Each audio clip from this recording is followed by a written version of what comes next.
பெரியோர்களே, அன்பிற்கினிய நண்பர்களே, சமீப காலத்தில் இது போன்ற ஒரு பொதுக்கூட்டத்தை நான் பார்த்ததே கிடையாது. ஏறத்தாழ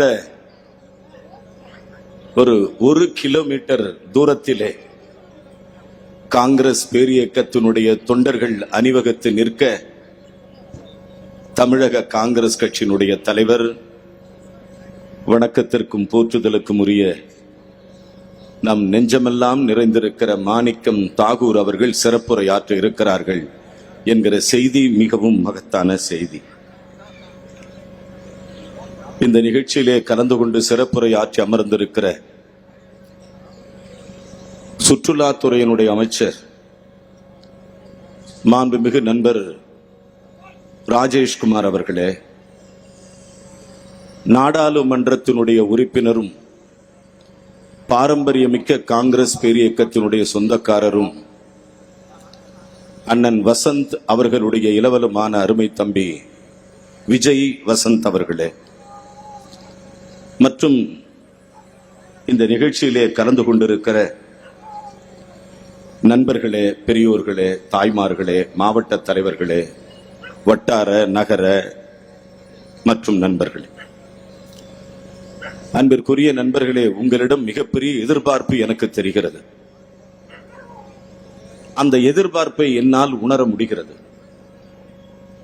அந்த எதிர்பார்ப்பு தமிழக காங்கிரஸ் கட்சியினுடைய தலைவர் அன்பிற்கினிய சகோதரர் மாணிக்கம் தாகூர் அவர்கள் இதுவரையில் இல்லாத ஒரு மாற்று அரசியலை தேர்ந்தெடுத்திருக்கிறார் என்பதுதான் உண்மை. இதுவரை யாரும் பார்க்காத ஒரு மாற்று அரசியலை தேர்வு செய்திருக்கிறார். அந்த மாற்று அரசியல் என்பது தமிழகத்தில் காங்கிரஸ் பேரியக்கத்திற்கு 2029 40 நாடாளுமன்றமும் நமக்கே என்கிற ஒரு நிலையை மாண்புமிகு அன்பிற்குரிய தமிழக காங்கிரஸ் கமிட்டியினுடைய தலைவர் அவர்கள் எடுத்திருக்கிறார். இந்த மேடையே வித்தியாசமாக இருக்கிறது. 2010 நான் நாடாளுமன்ற உறுப்பினர், அன்பிற்குரிய தமிழக காங்கிரஸ் கமிட்டி தலைவரும் நாடாளுமன்ற உறுப்பினர். தியாக தலைவனுடைய மகள், காங்கிரஸ் கட்சியினுடைய புரட்சி வீராங்கனை பிரியங்கா காந்தி அவர்கள், நம் தலைவர் ராகுல் காந்தி அவர்கள் அகில இந்திய காங்கிரஸ் கட்சியின் தலைவராக பொறுப்பேற்ற பொழுது மேடையை மாற்றினார், முழுக்க மாற்றினார். நாங்களெல்லாம் வியந்து போனோம். என்ன இது ஆச்சரியம்! மேடையில் ஒரு தலைவர்கள் இல்லை, எல்லா தலைவர்களும் கீழே அமர வைக்கப்பட்டார்கள். அப்பொழுது செய்தி சொல்லப்பட்டது, காங்கிரஸ் பேரியக்கத்தில் நாம் அனைவரும் சமம், நமக்கு முன்னால் நீ பெரியவன் நான் பெரியவன் என்ற ஈடுபாடு இல்லை என்பதை நம் சகோதரி பிரியங்கா காந்தி அவர்கள் தலைவர் ராகுல் காந்தி தலைவராக தேர்ந்தெடுக்கப்பட்ட பொழுது முதல் கூட்டத்தை நடத்தினார்கள். அந்த வரலாற்று இப்பொழுது நமக்கு தெரிகிறது. இது ஒரு வித்தியாசமான மேடை. இதே மேடை நாளையும் தொடரப்போகிறது, நாளை மறுநாளும் தொடரப்போகிறது. காரணம் என்ன தெரியுமா? திரு மாணிக்கம் தாகூர் அவர்கள் தலைமையில் நாம் அனைவரும் சமம், நமக்குள் வேறுபாடு இல்லை, பிரிவினைகள் இல்லை, சாதிகள் இல்லை, சமயம் இல்லை, வேறுபாடு இல்லை என்பதை உணர்த்துகிறார். நான் இதுவரையில் பார்க்காத கூட்டம், இதுவரையில் நான் பார்க்காத கூட்டம். பெருந்தலைவர் காமராஜருடைய பிறந்த நாள் இன்று. நானும் தமிழக காங்கிரஸ் கட்சியினுடைய தலைவர் அவர்களும், நம் தியாக தலைவர், நம் குலசாமி, நம்ம வாழ வைத்த வள்ளல் பெருந்தலைவர், உலகத்திலே உயர்ந்த மனிதர் என்று அழைக்கப்படுகிற பெருந்தலைவர் காமராஜரின் இல்லத்திற்கு நாங்கள் சென்றோம். அங்கே மாண்புமிகு தலைவர் அவர்கள் எழுதுகிறார்கள், அந்த புத்தகத்தில் நான் படித்தேன். அந்த புத்தகத்தில் எழுதுகிறார்கள், 1950களில் பெருந்தலைவர் காமராஜர் தமிழக காங்கிரஸ் கட்சியினுடைய தலைவராக ஆனார். 1950களில் பெருந்தலைவர் காமராஜர் தமிழகத்தினுடைய தலைவரானார். இன்று சாதாரண வாதியாரின் மகன் மாணிக்கம் தாகூர் காங்கிரஸ் கட்சியின் தலைவராக இருக்கிறேன் என்று எழுதினார். எழுதிவிட்டு அதை என்னிடம் கொடுத்தார். அண்ணா இதை படிங்க, சரியா இருக்க என்று கேட்டார். நான் சொல்லுவேன், 100க்கு 100 மிகச் சரியானது. ஒரு வாதியார், ஒரு ஆசிரியரின் மகன் மிகச் சரியான நேரத்தில் தலைமை பொறுப்பு ஏற்றிருக்கிறீர்கள். மிகச் சரியான நேரம் இது. வேறு எந்த நேரத்திலும் நீங்கள் தலைவராக வந்திருந்தாலும் சரி இருக்காது. இப்பொழுதுதான் தமிழக காங்கிரஸ் கட்சியில் நாற்றங்கால்களை பதிவு செய்கிற நேரம். பதிவு செய்கிற நாற்றங்கால்களை எடுத்து பதியன் போடுகிற நேரம். தமிழக காங்கிரஸ் கட்சியினுடைய தொண்டர்களுக்கு நம்பிக்கை வந்திருக்கிறது. என்ன காரணம் தெரியுமா? 2 அமைச்சர்கள் ஓடி வருகிறார்கள், சொல்லுகிறார்கள், ஐயா உங்க முகத்தை பார்த்தா போதும் ஐயா, எங்களுக்கு வேற ஒண்ணும் வேணாம் ஐயா. 60 வருஷம் 59 வருஷம் கழிச்சு நீங்க அமைச்சர் ஆனீங்க பாரு, அதை பார்த்துட்டு நான் போறையா, எனக்கு வேற ஒண்ணும் வேணாம் ஐயா. இந்த ஆச்சரியம் வேற எங்கே நடந்திருக்கிறது? 60 வருஷத்தில் ஒரு மாற்று அரசியலை மாணிக்கம் தாகூர் தமிழக காங்கிரஸ் கமிட்டியினுடைய தலைவர் தேர்ந்தெடுத்திருக்கிறார். லஞ்சம் தவிர நெஞ்சம் நிமிர். நண்பர்களே, உலக வரலாற்றில் முதல் முறையாக லஞ்சத்தை எதிர்த்து குரல் கொடுத்து ஸ்லோகன் எழுதிய மாநில தலைவர் நம் அன்பிற்கினிய தலைவர் மாணிக்கம் தாகூர் தான். லஞ்சத்தை எதிர்க்கிறேன்னு சொல்றதுக்கு ஒரு கெத்து வேணுங்க. லஞ்சத்தை எதிர்க்கிறோம் என்று சொல்றதுக்கு ஒரு கெத்து வேணும். அந்த கெத்து யாருகிட்ட இருக்கு தெரியுமா? மாணிக்கம் தாகூரிடம் அந்த கெத்து இருக்கிறது, நமக்கு இருக்குது. இப்ப நாம சொல்றோம், லஞ்சமே கிடையாது, ஊழலே கிடையாது, நாங்க லஞ்சமே வாங்க மாட்டோம், ஊழலே கிடையாது. ஆனால் ஒரு சில பேருக்கு எரிகிறது, ஒரு சில பேருக்கு வயிறு எரிகிறது. அவர்கள் வியாக்கியானம் பாடுகிறார்கள், அவர்கள் நம்மை தூற்றுகிறார்கள். ஒரு காலத்தில் இவர்கள் நம்மை தூற்றியவர்கள் தான். ஒரு காலத்தில் எப்படி தூற்றினார்கள் தெரியுமா நண்பர்களே? அழகேசன் என்கிற ஒரு அமைச்சர் காஞ்சிபுரத்திலே இருந்தார், மத்திய அமைச்சர் அழகேசன், ஓவி அழகேசன் காஞ்சிபுரத்திலே இருந்தார், மத்திய அமைச்சர், ரயில்வே அமைச்சர். ரயில்வே அமைச்சர் இருக்கிறார். அரியலூரிலே ஒரு விபத்து ஏற்படுகிறது. இங்க இருக்கிற சீனியர்களுக்கெல்லாம் தெரியும். ரயில்வே விபத்து ஏற்படுகிறது. திராவிட முன்னேற்ற கழகத்தை சார்ந்தவர்கள் அன்று சொன்னார்கள், என்ன சொன்னார்கள் தெரியுமா? இவர்கள் வியாக்கியானத்திற்கு பஞ்சமே இல்லாதவர்கள், வசை பாடுவதில் அவர்களை தேர்ந்தவர்கள் யாருமே கிடையாது. திமுக காரர்கள் அப்பொழுது சொன்னார்கள், அரியலூர் அழகேசா, திமுகவில் சொன்ன குரல், அரியலூர் அழகேசா நீ ஆண்டது போதாதா, மக்கள் மாண்டது போதாதா என்று நம்மை பார்த்து வியாக்கியானம் செய்தவர்கள் தான் இவர்கள். பொன்னம்மா சோழவந்தான் தொகுதியினுடைய 7 முறை சட்டமன்ற உறுப்பினர், வரலாற்றில் நேர்மைக்கு சொந்தக்காரர்.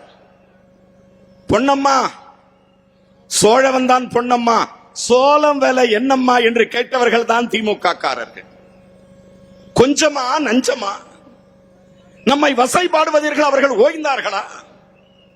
இல்லவே இல்லை. பக்தவச்சலம் அண்ணாச்சி சொன்னார்கள் திமுக காரர்கள், பக்தவச்சலம் அண்ணாச்சி பருப்பு விலை என்னாச்சி என்று கேட்டவர்கள் தான் அவர்கள். அரியலூர் அழகேசா ஆண்டது போதாதா, மக்கள் மாண்டது போதாதா? சோழவந்தான் பொன்னம்மா சோள விலை என்னம்மா, பக்தவச்சலம் அண்ணாச்சி பருப்பு விலை என்னாச்சி? ஒன்றொன்றாக சொன்னார்கள், கொஞ்ச நெஞ்சமா சொன்னார்கள். பெருந்தலைவர் காமராஜருக்கு சுவிஸ் வங்கியில் பணம் இருக்கிறது என்று சொன்னார்கள். சொன்னார்களா? ஏழை பங்காளன் தன் தாய் தன் வீட்டிற்கு வர நினைக்கிறார். தன்னுடைய பிஏ சொல்லுகிறார், ஐயா அம்மா இன்னைக்கு உங்க வீட்டுக்கு வராங்க. முதலமைச்சர் சொல்லுகிறார், எதுக்கு வரான்னு? யார் கேட்பது? முதலமைச்சர் சொல்லுகிறார், எதுக்கு வரான்னு? இங்கேயே இருக்கிறவங்களுக்கே சோறு போட என்னால முடியல, அம்மா எதுக்கு இங்க வரான்னு, அவளை வரவானான்னு சொல்லு, ஊருக்கு போக சொல்லு என்று சொன்ன உத்தம தலைவன் பெருந்தலைவர் காமராஜர் இல்லையா? பெருந்தலைவர் காமராஜரிடம் வந்து சொல்லுகிறார்கள், ஐயா அம்மா ஃபேன் இல்லாம கஷ்டப்படுறாங்க, ஒரே ஒரு ஃபேன் போட்டு கொடுங்க. அந்த அதிகாரி ஃபேனை போட்டு விடுகிறார். பெருந்தலைவர் வீட்டுக்கு வருகிறார். வந்து பார்க்கிறார், அம்மாவிடம் ஃபேன் ஓடிக்கொண்டிருக்கிறது. அம்மா இது என்ன ஃபேன் ஓடுது? ஆமையா காத்து இல்லையா, வீட்டுல அம்மா உட்கார்ந்து இருக்கிற, அதனால அந்த அதிகாரி போட்டு விட்டு போனார். அந்த அதிகாரியை கூப்பிட்டு இம்மீடியட்டா அந்த அதிகாரியை கூப்பிட்டு டிரான்ஸ்பர் பண்ணி அந்த ஃபேனையும் கைட்டு கொடுத்து அனுப்பினவர் தான் பெருந்தலைவர் காமராஜர் என்பதை இந்த நாடு மறந்துவிடக் கூடாது. உலகத்திலே ஒரு உத்தம தலைவன் இருந்தார் என்று சொன்னால், நண்பர்களே தோழர்களே, நம் உத்தம தலைவர் பெருந்தலைவர் காமராஜர் மட்டும்தான். நண்பர்களே, இன்று நாம் எல்லாம் படிக்கிறோம். நானும் படிக்கிறேன், நீங்களும் படித்தீர்கள். நான் படிக்கிற காலத்தில் எங்களுக்கு மிடே மீல்ஸ் கொடுப்பார்கள். மிடே மீல்ஸ் எப்படி தெரியுமா? 300 கிராம் அளவிற்கு ஒரு சோறு இருக்கும், அதை மூட்டையில் கட்டி ஒரு பாக்கெட் பண்ணி கொடுப்பார்கள். அந்த 300 கிராம் கொடுக்கப்பட்ட உணவுதான் விஸ்வநாதனை படிக்க வைத்தது. அந்த 300 கிராம் உணவுதான் விஸ்வநாதனை எதிர்காலத்தில் இன்று அமைச்சராக உயர்ந்திருக்கிறது. ராஜேஷ்குமாரை உயர்த்தி இருக்கிறது. மாணிக்கம் தாகூரை உயர்த்தி இருக்கிறது. மிடே மீல்ஸ் ஸ்கீமை கொண்டு வந்தது யார்? பெருந்தலைவர் காமராஜர். பெருந்தலைவர் காமராஜர் அவர்கள் மதிய உணவு திட்டத்தை ஆரம்பிப்பதற்கு பின்னால் பெண்களிடம் உரையாற்றுகிறார். எப்படி உரையாற்றுகிறார் தெரியுமா? வீட்டுக்கு ஒரு பெண், வீட்டுக்கு ஒரு பெண், ஒருபிடி அரிசியை கொண்டு வாருங்கள். உலகத்தில் எந்த தலைவனாவது இப்படி செய்ததுண்டா? வரலாற்றில் எந்த தலைவனாவது பார்த்திருப்பீர்களா? உலக வரலாற்றில் இந்த சரித்திரத்தை எழுதிய எந்த தலைவனாவது பிறந்ததுண்டா? பெருந்தலைவர் காமராஜர் சொல்லுகிறார், ஒவ்வொரு வீட்டில் இருந்தும் ஒருபிடி அரிசியை கொண்டு வாருங்கள். அந்த அரிசியை வைத்து ஏழை குழந்தைகளுக்கு மதிய உணவு போடுகிறேன் என்று சொன்ன எங்கள் உத்தம தலைவருக்கு இன்று பிறந்த நாள். உத்தம தலைவருக்கு இன்று பிறந்த நாள். ஒருபடி அரிசி மட்டுமல்ல, ஒரு பிடி அரிசி மட்டுமல்ல. அதிகாரிகள் சொல்லுகிறார்கள், ஐயா மதிய உணவு திட்டத்தை கொண்டு வராதீர்கள், மதிய உணவு திட்டம் செலவாகும், மதிய உணவு திட்டத்தை கொண்டு வந்தால் நமது கஜானா காலியாகிவிடும் என்று சொன்ன பொழுது பெருந்தலைவர் சொன்னார், ஒரே வார்த்தை தான், வேணும்னா நீங்க வேலையை விட்டு போங்கன்னு. எப்படி சொன்னார்? வேணும்னா நீங்க வேலையை விட்டு போங்கன்னு. ஆனா ஏழை பிள்ளைங்களுக்கு மதிய உணவு கொடுக்கிற திட்டத்தை இந்த காமராஜர் நிறுத்த மாட்டான் அப்படின்னு சொன்னார் பெருந்தலைவர் காமராஜர். பெருந்தலைவர் காமராஜர் போன்று உலகத்தில் ஒரு தெய்வமே கிடையாது. நண்பர்களே தோழர்களே, உலகமே வியக்குகிறது. பெருந்தலைவர் காமராஜ் உலகத்தின் ஐகான், உலகத்தின் ஐகான். பெருந்தலைவர் என்று உயரமான தலைவர் உலக வரலாற்றில். உங்களுக்கு ஒரு விஷயத்தை சொல்லுகிறேன், எந்த தலைவனுக்காவது கெத்து இருக்குமா? உலக வரலாற்றில் கால் மீது கால் போட்டு உட்காருகிற துணிச்சல் இந்தியாவிலே நம் தலைவர் பெருந்தலைவருக்கு மட்டும்தான் இருந்தது. என்ன காரணம் தெரியுமா? எதற்கு கால் மீது கால் போட்டு உட்காருகிறார் பெருந்தலைவர்? நெஞ்சில் பயம் இல்லை, லஞ்சம் இல்லை, எதற்கும் இடமில்லை. மக்களுக்காகவே வாழ்ந்த தலைவர் நம் தலைவர் பெருந்தலைவர் காமராஜர். இன்று பெருந்தலைவர் அவர்களுடைய பிறந்த நாள், 124வது பிறந்த நாள். மாண்புமிகு தமிழக காங்கிரஸ் கட்சி தலைவரினுடைய தலைமையில் தமிழகம் முழுக்க கொண்டாடப்படுகிறது. நண்பர்களே, உங்களுக்கு நான் ஒன்றை முக்கியமாக சொல்லிக்கொள்ள இந்த மேடையை நான் சித்தமாக நினைக்கிறேன். 2029 நாடாளுமன்ற தேர்தல் அது ஒரு பக்கம் வைத்து விடுங்கள். இன்னும் ஓராண்டு காலத்திற்குள் உள்ளாட்சி தேர்தல் வருகிறது. இந்த உள்ளாட்சி தேர்தலில் தலைவர் மாணிக்கம் தாகூர் தலைமையில் ஏறத்தாழ நம் நம்பிக்கை பெறுகிற அளவில் உங்கள் அனைவருக்கும் வாய்ப்புகள் தாராளமாக கொட்டி கிடக்கிறது. நீங்கள் அரசியலுக்கு வாருங்கள். அரசியலுக்கு எதுக்கு வருகிறோம்? அதிகாரத்திற்கு வருகிறோம். அதிகாரத்திற்கு வருகிற பொழுது ஒரு தலைவனை பின்பற்றுகிறோம். அந்த தலைவன் எழுத்து சுதந்திரம், கருத்து சுதந்திரம், மக்களை ஏற்றுக்கொள்ளுகிற ஒரு அற்புதமான தலைவர் தான் என் அன்பிற்கினிய மாணிக்கம் தாகூர் அவர்கள். பெருந்தலைவர் காமராஜர் அவர்கள் 30,000 பள்ளிகளை உருவாக்கினார். 1000 பேர் இருந்தால் ஒரு ஆரம்ப பள்ளி, 3000 பேர் இருந்தால் ஒரு நடுநிலை பள்ளி, 5000 பேர் இருந்தால் ஒரு உயர்நிலை பள்ளி. உலகத்தில் எந்த தலைவனால் இப்படிப்பட்ட மாற்றத்தை கொண்டு வர முடியும்? இன்று எல்லாரும் உயர்ந்திருக்கிறார்கள். எப்படி? பெருந்தலைவர் காமராஜர் போட்ட பிச்சை தான். பெருந்தலைவர் காமராஜர் அந்த பிச்சை எங்களுக்கெல்லாம் கொடுக்கவில்லை என்று சொன்னால் தமிழக அரசியலில் நாம் உயர்ந்திருக்க முடியுமா? தமிழக வரலாற்றில் நாம் எல்லாம் நிமிர்ந்திருக்க முடியுமா? நான் இந்த நேரத்தில் ஒன்றை சொல்லிக் கொள்கிறேன். தமிழக முதலமைச்சர் மாண்புமிகு திரு சி. ஜோசப் விஜய் அவர்கள் என் கண்முன்னே தெரிகிறது. பெருந்தலைவர் காமராஜரின் கனவை அவர் நிறைவேற்றுகிறார் என்பது ஆணித்தரமான உண்மை. அவர் சொல்லுகிறார், லஞ்சம் இல்லாத அரசு, ஊழல் இல்லாத அரசு, நாங்கள் 2 பேரும் அதில் இருக்கிறோம். எவ்வளவு பெரிய நெருப்பில் நடக்கிற பிரச்சனை தெரியுமா? அதுக்கு எவ்வளவு பெரிய தைரியம் வேணும் தெரியுமா? அதுக்கு எவ்வளவு பெரிய மனசு வேணும் தெரியுமா? ஆனால் அந்த தைரியத்தையும் அந்த கௌரவத்தையும் நமக்கு பெற்றுக் கொடுத்த தலைவர் தான் அன்பிற்குரிய மாணிக்கம் தாகூர் அவர்கள் இன்று தலைமையிலே நின்று கொண்டிருக்கிறார். நண்பர்களே, தோழர்களே, தமிழகத்திலே ஒரு புரட்சி ஏற்பட்டிருக்கிறது. தமிழகத்தில் புரட்சி ஏற்பட்டிருக்கிறது. அந்த புரட்சி என்னுடைய அன்பிற்கினிய தலைவர் மாணிக்கம் தாகூர் அவர் தலைமையிலே அந்த புரட்சி ஏற்பட்டிருக்கிறது. இந்த புரட்சி நாடு முழுக்க செல்ல வேண்டும். இளைஞர்கள் கூட்டங்களை நடத்துங்கள், இளைஞர்கள் பாத யாத்திரை நடத்துங்கள், இளைஞர்கள் பொதுக்கூட்டங்களை நடத்துங்கள், இளைஞர்கள் தைரியமாக உங்கள் கருத்துக்களை பேசுங்கள். இது நம் தலைமை, இது ஜனநாயக தலைமை, இது ஜனநாயகத்தினுடைய அடிப்படை தலைமை. இந்த நல்ல நேரத்திலே உங்களை நான் அன்போடு கேட்டுக்கொள்வது, இந்த பெருந்தலைவர் காமராஜருடைய ஆட்சி என்பது நம் கண்முன்னே தெரிகிறது. நமக்கு மிகப்பெரிய எதிர்காலம் நம் முன்னே காத்துக் கொண்டிருக்கிறது. அன்பிற்குரிய நண்பர்களே, இது போன்ற ஒரு பொதுக்கூட்டத்தை நான் பார்த்ததே இல்லை சமீப காலம் என்று நான் அடிக்கடி சொல்வதற்கு காரணம் என்ன தெரியுமா? உங்கள் அனைவரின் நெஞ்சிலேயும் ஒரு புத்துணர்ச்சி ஏற்பட்டிருக்கிறது.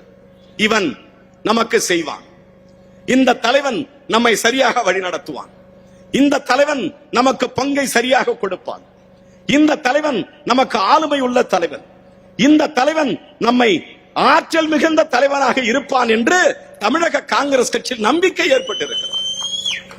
அந்த நம்பிக்கையின் அடிப்படையில் தான் பெருந்தலைவர் காமராஜருடைய பிறந்த நாள் என்று இவ்வளவு பெரிய கூட்டம் கூடியிருக்கிறது. ஆக இந்த குடியாத்தத்தில் நான் கேட்டுக்கொள்கிறேன். நிறைய பேர் சொன்னார்கள், குணாலனே குலக்கொழுந்தே, குணாலனே குலக்கொழுந்தே என்றெல்லாம் சொன்னார்கள். ஆனால் தந்தை பெரியார் என்ன சொன்னார் தெரியுமா? இந்த பாயிண்ட் தான் முக்கியமான பாயிண்ட். தந்தை பெரியார் சொன்னார், நண்பர்களே, காமராஜரை விட்டால் இனி ஆளே கிடையாது. யார் சொன்னது? தொண்டு செய்து பழுத்த பழம் தூய தாடி, தொண்டு செய்து பழுத்த பழம் தூய தாடி மார்பில் விழும், மணக்குகையில் சிறுத்தை எழும் என்று சொன்ன தந்தை பெரியார் சொன்னார், பெருந்தலைவரை காமராஜரை நீங்கள் பற்றிக் கொள்ளவில்லை என்றால் உங்களுக்கு நாதியே கிடையாது எதிர்காலத்திலே என்று சொன்னார் தந்தை பெரியார். நம்மளை பல வகையில் வியாக்கியானம் செய்தார்கள். இன்று அதைத்தான் தலைவர் ராகுல் காந்தியை பார்த்து செய்கிறார்கள். காங்கிரஸ் கட்சிக்காரன் ஒரு நாளும் சலைத்தவன் அல்ல, நாங்கள் சலைத்து போகிறவனும் அல்ல. நாங்கள் தயார். காங்கிரஸ் கட்சி படை தயார். இந்த படையினுடைய தலைவன் தயார். இந்த படை நடத்த தொண்டர்கள் தயார். எதற்கும் அஞ்சோம், எதற்கும் அஞ்சோம், எவனுக்கும் அஞ்சோம். காங்கிரஸ் கட்சிக்காரன் இனி நிமிர்ந்த நடை, இனி நிமிர்ந்த நடை, நேர்கொண்ட பார்வை. நமக்கு தலைமை பொறுப்பை ஏற்க தலைவர்கள் இருக்கிறார்கள். ஒரு தலைமை புதிய பொறுப்பை ஏற்றுக்கொண்டிருக்கிறது. அந்த தலைமை தமிழக காங்கிரஸ் கட்சி வழிநடத்த இருக்கிறது. நண்பர்களே, தோழர்களே, ஆக உங்களை நான் கேட்டுக்கொள்வதெல்லாம், குடியாத்தத்தில் அற்புதமான கூட்டம். இந்த கூட்டம் என்பது வரலாற்றில் மறக்க முடியாத கூட்டம். இந்த கூட்டத்தை ஏற்பாடு செய்த மாவட்ட தலைவர்கள் அனைவருக்கும் என் நெஞ்சார்ந்த வாழ்த்துக்களையும் பாராட்டுகளையும் தெரிவித்துக் கொள்கிறேன். ஒவ்வொரு மாவட்டத்திலும் இது போன்ற கூட்டங்கள் நடத்தப்பட வேண்டும். ஒவ்வொரு மாவட்டத்திற்கும் மாநில தலைவர் வர வேண்டும். மாவட்ட தலைவர் கூட்டங்கள் நடத்துகிற பொழுது கூட்டத்தில் இருந்து 1 கிலோமீட்டர் பாத யாத்திரையாக வந்து மேடை ஏற வேண்டும். பாத யாத்திரையாக வந்து மேடை ஏற வேண்டும். அதுதான் புரட்சி. புரட்சி என்றால் அப்படியே வந்து மேடை ஏறுவது புரட்சி அல்ல. 2 கிலோமீட்டர் ஒரு தலைவன் நடந்தே வர வேண்டும். அந்த தலைவன் வருகிற பொழுது ஆர்ப்பரித்து வருகிற வெள்ளவன கூட்டம் திரண்டு வர வேண்டும். அந்த தலைவன் மேடைக்கு வர வேண்டும். மக்கள் எழுச்சியை பெற வேண்டும். அதை நான் பார்க்கிறேன். என் அன்பிற்கினிய தலைவர் மாணிக்கம் தாகூர் அவர்களிடம் பார்க்கிறேன். ஒரு போர்க்குணம், ஒரு போர்க்குணம் நிறைந்த தலைவர், ஒரு போராட்ட களத்தினுடைய தலைவன். வார்த்தை சுத்தம். வார்த்தை சுத்தம் என்று சொன்னால் தாய்ப்பாலை போல, பசும்பாலை போல மாணிக்கம் தாகூர் நெஞ்சில் கஞ்சம் கலங்கம் இல்லாத ஒரு தலைவன். தன்னை எதிர்க்கிறவர்களை எதிர்த்து போராடுகிற ஒரு சிப்பாயாக களத்திலே நின்று கொண்டிருக்கிறார். எவருக்கும் அஞ்சுவோம், எதற்கும் அஞ்சுவோம். திராவிட முன்னேற்ற கழகம் நம்மை காயப்படுத்துகிறது. திராவிட முன்னேற்ற கழகத்தின் தலைவர்கள் நம்மை கலங்கப்படுத்துகிறார்கள். காலம் இனி அவர்களுக்கு பதில் சொல்லும். கடந்த காலங்கள் போது அவர்கள் வியாக்கியானம் பேசுவதை நிறுத்திக் கொள்ள வேண்டும். மாநில தலைவர் அவர்கள் அவர் உரையிலே நிறைய கருத்துக்களை சொல்ல இருக்கிறார். அன்பிற்குரிய நண்பர்களே, தோழர்களே, உங்களை சந்தித்ததில் எனக்கு ரொம்ப பெருமை. உங்கள் அனைவருக்கும் உயர்கல்வித்துறை அமைச்சர் என்கிற வகையில், என்னுடைய அருமை நண்பர் சுற்றுலாத்துறையினுடைய அமைச்சர் என்கிற வகையில் மாநில தலைவர்தான் எங்களை அமைச்சராக்குவதற்கு சிரத்தை எடுத்துக் கொண்டார் என்கிற செய்தியையும் இந்த நேரத்திலே பதிவு செய்துள்ளார். தலைவர் ராகுல் காந்தியிடம் எங்களை ப்ரப்போஸ் செய்ததே அன்பிற்குரிய தலைவர் மாணிக்கம் தாகூர் தான். தலைவர் மாணிக்கம் தாகூர் அவர்களே, நீங்கள் இடுகிற கட்டளை, உங்கள் உத்தரவுக்கு 2 அமைச்சர்களும் கீழ்படிய தயாராக இருக்கிறோம். நான் வரும்போதே சொன்னேன், இது போன்ற கூட்டங்கள் நிறைய நடத்துங்கள், நாங்கள் உங்களோடு பயணிக்க தயாராக இருக்கிறோம் என்று சொன்னேன். ஆக பெருந்தலைவர் காமராஜர் பிறந்த நாளில் அவர் நாமம் வாழ்க, அவர் கொடி பறக்க வேண்டும் இந்தியாவில் என்று தெரிவித்து பெருந்தலைவர் காமராஜருக்கு என்னுடைய ஐயா அவர்களுக்கு பிறந்த நாள் வாழ்த்துக்களை நம் அனைவரின் சார்பாக தமிழ்நாட்டு மக்களுக்கு தெரிவித்துக் கொண்டு உங்கள் அனைவரிடம் விடைபெற்று செல்லுகிறேன். நன்றி, வணக்கம், ஜெய்ஹிந்த்.